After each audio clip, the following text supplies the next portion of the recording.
Hey all, Mike here from Caliber Automotive. I just thought I'd tap in quickly here and talk about recall notices for your car. I actually recently got one for my own car. Happens to have to do with the airbag system, which I'd say 95% of recalls do. That or safety features. And I'm not really here to talk about the recall itself or my vehicle or anything like that. It's more so what happens when you drop your vehicle off for the recall. So you get the notice in the mail, you book an appointment with your local dealer.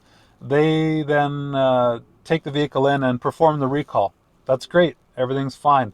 Shortly then after the recall is performed, they give you a call, or maybe when you pick it up, they bring forward an estimate for maintenance, service, and repair that's due on the vehicle. And sometimes it comes as a bit of a surprise because you didn't actually ask them to do an inspection. However, they did. Fine, so be it. It's done. Now, what's the real deal?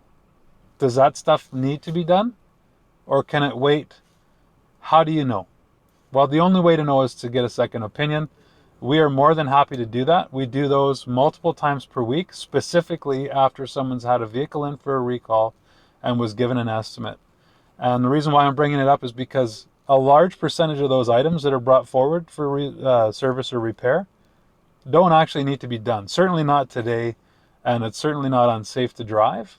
So based on our experience and history with those situations, it's just a suggestion for you and a heads up that you don't have to stop everything and have it done that moment. Look out for someone who can give you a second opinion and do a proper inspection so that you know exactly what your car needs done and you can make educated, informed decisions. And with that, I wish you a great day.